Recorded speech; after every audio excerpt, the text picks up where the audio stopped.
క్రీస్తునందు ప్రియులైన సహోదరి సహోదరులకు ప్రభువైన యేసుక్రీస్తు నామములో శుభాలు తెలియజేస్తున్నాను. ఈరోజు వాక్య భాగము యోహాను సువార్త 8వ అధ్యాయము 1 నుంచి 29 వచనాలని ధ్యానించుకుందాము. యేసు ఒలీవ కొండకు వెళ్ళెను. తెల్లవారుగానే యేసు తిరిగి దేవాలయంలోనికి రాగా ప్రజలందరూ ఆయన యొద్దకు వచ్చిరి గనుక ఆయన కూర్చుండి వారికి బోధించుచుండెను. శాస్త్రులను పరిసయ్యులను వ్యభిచారమందు పట్టబడిన ఒక స్త్రీని తోడుకొని వచ్చి ఆమెను మధ్య నిలవబెట్టి, బోధకుడా, ఈ స్త్రీ వ్యభిచారము చేయుచుండగా పట్టుబడెను.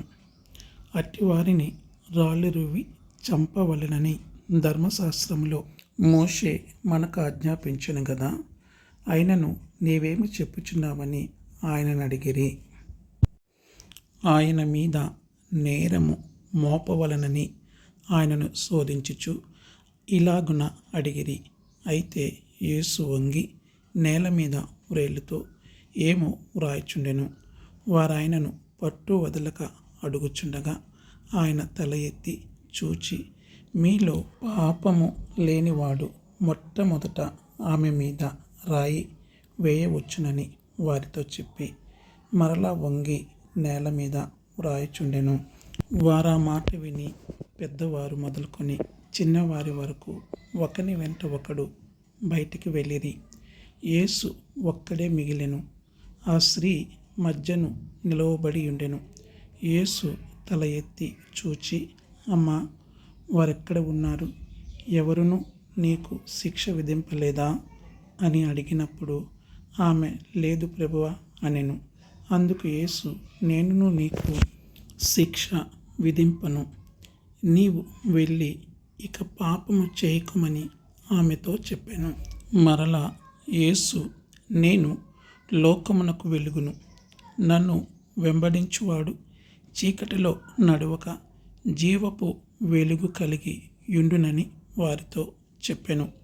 కాబట్టి పరిసయ్యులు, నిన్ను గూర్చి నీవే సాక్ష్యము చెప్పుకొనుచున్నావు, నీ సాక్ష్యము సత్యము కాదని ఆయనతో అనగా, యేసు, నేను ఎక్కడ నుండి వచ్చితినో ఎక్కడికి వెళ్ళుదునో నేను ఎరుగుదును గనుక నన్ను గూర్చి నేను సాక్ష్యము చెప్పుకొనినను.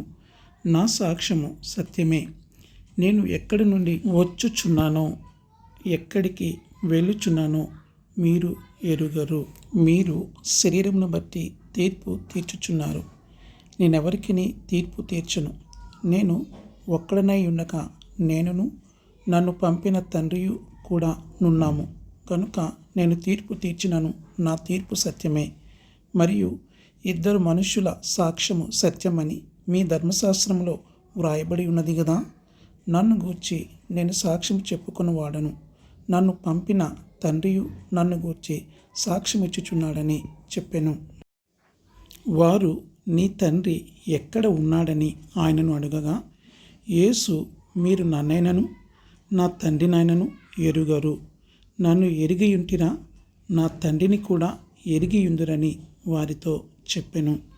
ఆయన దేవాలయంలో బోధించుచుండగా కానుక పెట్టె యున్న చోట ఈ మాటలు చెప్పెను. ఆయన గడియ ఇంకను రాలేదు గనుక ఎవడునూ ఆయనను పట్టుకొనలేదు. మరి ఒకప్పుడు ఆయన, నేను వెళ్ళిపోవచ్చున్నాను, మీరు నన్ను వెదుకుదురు గాని మీ పాపములోనయుండి చనిపోదురు.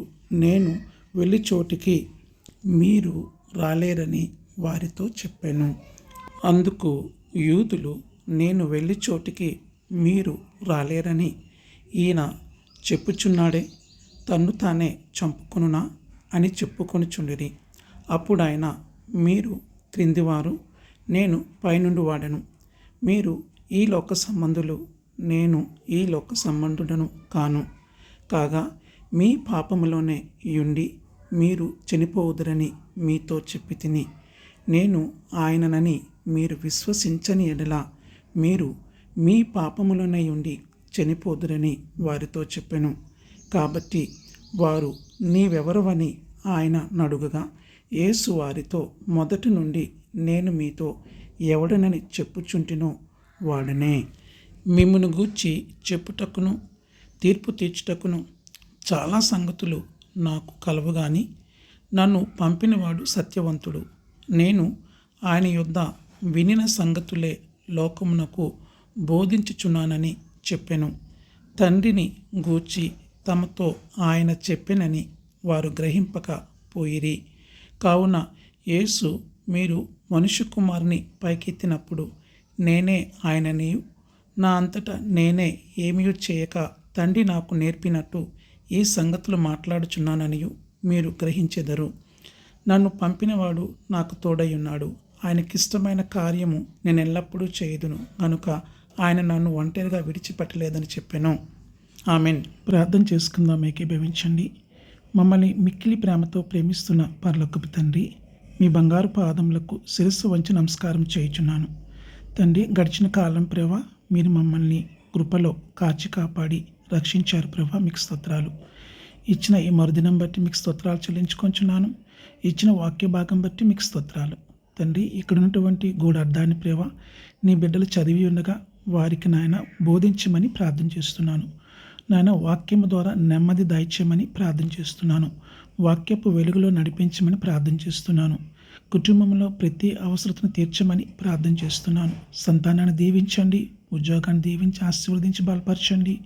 తండ్రి, నీ బిడ్డలో వెళ్ళి ప్రతి స్థలంలో ప్రభా తండ్రి వారికి ఆశీర్వాదం దయచేయండి. ప్రభా తండ్రి, స్వాస్థ్యముగా ఆ స్థలాన్ని అనుగ్రహించమని ప్రార్థన చేస్తున్నాను. ప్రభా, వారి కుడి చేన ఆడించి తండ్రి అధికారులతోనూ సబార్డినేట్స్తోనూ సఖ్యత సమాధానమును దయచేయమని ప్రభా తండ్రి, ఇది మొదలుకొని ప్రభా వారు ఈ భూమి మీద జీవించినంత కాలం ప్రభా మీకు సాక్షులుగా జీవించాలి. అటువంటి కృప బిడ్డలకు అనుగ్రహించమని యేసయ్య పరిశుద్ధ నామములో ఈ మనవులు అడిగి వేడుకొంచున్నాను నా పరలోకపు తండ్రి. పరమ తండ్రి యొక్క ప్రేమయు, క్రీస్తు వారి కృపా కనికరమును, పరిశుద్ధాత్మ దేవుని యొక్క నిన్న సహవాసము, నిత్య జీవము, నిత్య సన్నిధి మనందరికీ తోడయుండి రక్షించునుగాక. ఆమెన్.